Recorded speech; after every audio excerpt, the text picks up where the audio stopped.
بل تؤثرون الحیات الدنیا والآخرۃ خیر وابقیٰ کلا بل تحبون العاجلہ وتذرون الآخرہ. تم اس عاجلہ کو پسند کرتے ہو، اس دنیا کی زندگی کو تم ترجیح دیتے ہو، جبکہ آخرت ہے جو باقی رہنے والی ابدی. اگر تو یہ معلوم ہو، جیسا کہ سورہ عنکبوت کی آیت کے حوالے سے میں نے آپ کو آیت سنائی کہ وما هذه الحیات الدنیا الا لهو ولعب وان الدار الاخرۃ لہی الحیوان لو کانوا یعلمون. اصل زندگی جو ہے وہ آخرت کی زندگی ہے، کاش کہ انہیں معلوم ہو. ایک حقیقت تو یہ معلوم ہو اور مستحضر کہ اصل زندگی آخرت کی زندگی ہے، اور دوسری حقیقت یہ کہ یہ دنیا کی زندگی ایک امتحانی وقفہ ہے. قلزم ہستی سے تو ابراہ مانند حباب، اس زیاں خانے میں تیرا امتحان. یہ مستحضر رہے تو اس کا نتیجہ کیا نکلے گا؟ انسان دنیا پرست نہیں بنے.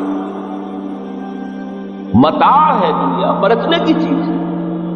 وما هذه الحیات الدنیا الا متاع، برتنے کی چیز ہے، برتو اس. اب میں یہاں آپ کو کچھ حدیثیں بھی سنا دینا چاہتا ہوں. ایک حدیث میں حضور نے عجیب نقشہ کھینچا ہے. مالی ولی دنیا، لوگوں مجھے تمہاری دنیا سے کیا سروکار. انما مثلی کراکب استظل تحت شجرۃ ثم راح فبرکا. میری مثال تو اس سوار کسی ہے جو تھوڑی دیر کے لیے کسی درخت کے سائے میں سستانے کے لیے رک جاتا ہے. اس درخت کو اپنی منزل نہیں سمجھتا، اپنا گھر نہیں سمجھتا، تھوڑی دیر کا سستانا ہے. پھر وہ اس درخت کو چھو خیر بات کہتا ہے، اپنا راستہ لیتا ہے، اپنی منزل کی طرف رواں ہو جاتا ہے. بس اتنا تعلق، منزل یاد رہے. چنانچہ ایک دوسری بڑی پیاری حدیث ہے، بہت مختصر بھی ہے. انما الدنیا خلقت لکم وانتم خلقتم للآخرہ. دیکھو یہ دنیا تمہارے لیے بنائی. خلق لکم ما فی السماوات والارض، قرآن میں لکھا ہے. اس لیے میں نے کہا تھا خلافت ہمیں دینی تھی تو سب کچھ ہمارے لیے بنایا گیا. یہ محفل سجائی گئی ہے ہمارے لیے، یہ سب ہمارے لیے بنایا گیا. پورے عالم کو مسخر کیا گیا ہمارے لیے. سخر لکم، سورج بھی چاند بھی، ہر چیز تمہارے لیے مسخر کی گئی.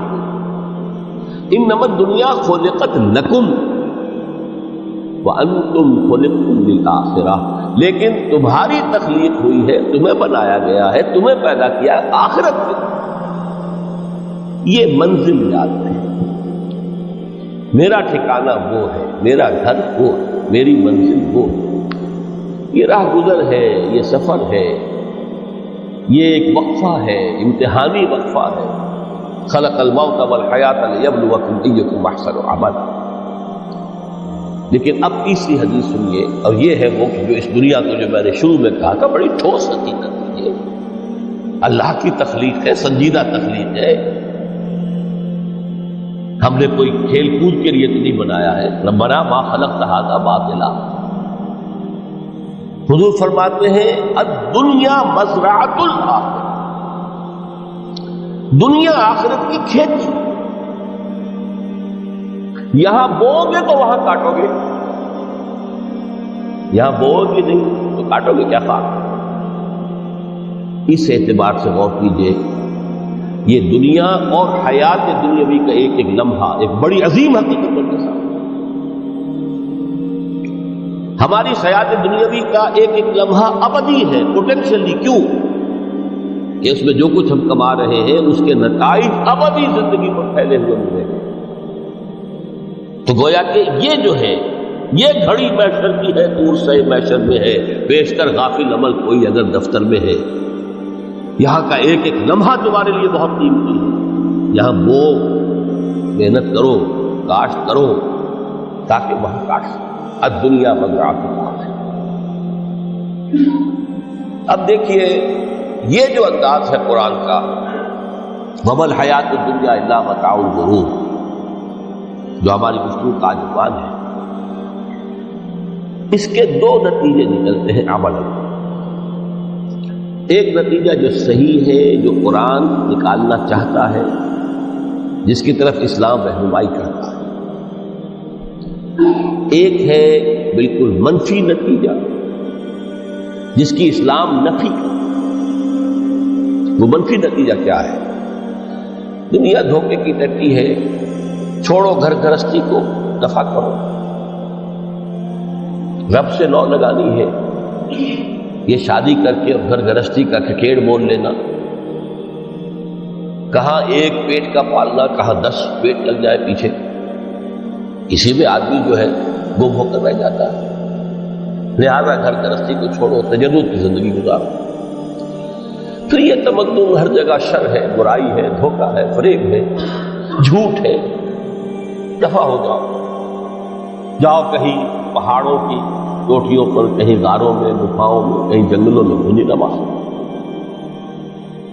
یہ ہے اس کا ایک منطقی نتیجہ جو نکلا ہے، اور تقریباً تمام مذاہب عالم میں نکلا۔ رحمانیت جس کی جس شد و بد کے ساتھ نفی کی ہے محمد رسول اللہ صلی اللہ علیہ وسلم، لا رحمانیت فی الاسلام، اسلام کو رحمانیت نہیں، نفی ہے، مکمل نفی، لا رحمانیت۔ فرمایا کہ النکاح من سنتی، یہ میری سنت ہے، میرا طریقہ ہے، گھر گرہستی کی زندگی اختیار کرنا یہ میری سنت ہے۔ 3 صحابہ پر کچھ اسی طرح کا غلبہ ہو گیا۔ صحابہ میں ہر طرح کے لوگ تھے، ان میں وہ لوگ بھی تھے کہ جو بڑے ریشنلسٹ تھے، عقل کے حوالے سے بات سمجھنے والے تھے۔ حضرت عمر کو ہم کہہ سکتے ہیں کہ سر خیل تھے رضی اللہ تعالیٰ۔ تو درویش بدشلوق بھی، کچھ پر یہ تقویٰ کا اور درویشی کا بہت زیادہ غلبہ ہو گیا تھا، مغلوب الحال ہم انہیں کہہ سکتے ہیں۔ حضرت عبداللہ ابن عمرو بن العاص رضی اللہ تعالیٰ عنہما، ایک عجیب سائملٹینیس کنٹراسٹ ہے باپ اور بیٹے میں۔ عمرو بن العاص بہت بڑے سیاستدان، مدبر، عرب نے چوٹی کے جو 3 سیاستدان پیدا کیے ان میں سے ایک عمرو بن العاص ہے، واریر، کانکرر، سیاستدان۔ لیکن عبداللہ ابن عمرو بن العاص بالکل درویش، روزانہ روزہ ساری رات کھڑے، نہ بیوی سے کوئی سروکار، نہ کسی سے کوئی۔ حضور کو اطلاع ملی، بلا لیا، جواب طلبی ہو گئی، یا عبداللہ اولا مخبر انک تصوم الدہر وتقوم اللیل، اے عبداللہ مجھے یہ خبر دی گئی ہے تم ساری رات کھڑے رہے، روزانہ روزہ رکھو۔ کیا کہتے ہیں؟ جی حضور ایسا تو ہے۔ لا تفعل، مت کرو ہرگز۔ فإن لنفسك عليك حقا وإن لزوجك عليك حقا وإن لزورك عليك حقا۔ دیکھو تم پر تمہارے اس جسم کا اور نفس کا بھی حق، اسے آرام بھی دو، اس کی ضروریات بھی پوری کرو، اس کی دیکھ بھال بھی کرو، یہ بھی تمہارے پاس امانت ہے۔ پھر تم پر تمہاری بیوی کا حق ہے۔ کسی صحابی نے دیکھا تھا حضرت عبداللہ ابن عمرو بن العاص کی بیوی کو کہ وہ بالکل جیسے کہ میلی کچیلی حالت میں تھی۔ پوچھا ہی کیا حال بنا رکھا؟ ان کا کہ آپ کے دوست کو تو کوئی غرض ہے ہی نہیں سے، ظاہر بات ہے مسلمان بیوی اور اس کے لیے وہ سگھار کرے، شوہر ہی کو کوئی دلچسپی نہ ہو، اس سے غرض ہی نہیں۔ رات افعال، رات کو سو بھی، دیکھو مجھے میں رات کو سوتا بھی ہوں، نماز پڑھتا بھی ہوں، میں روزے رکھتا بھی ہوں، کلاس بھی کرتا ہوں۔ دیکھو زیادہ سے زیادہ ہفتے میں 2 دن روزے رکھ لیا کرو، تو حضور مجھے اور تھوڑی سی زیادہ، اچھا 1 دن ناگا 1 دن صوم داؤد، اس سے آگے کی اجازت۔ اسی طرح 3 حضرات سراسر رحمت آتا ہے حدیث میں، بخاری شریف کی روایت ہے، ان پر بھی کوئی ایسا ہی غلبہ ہوا رحمانیت کا، ترک دنیا کا۔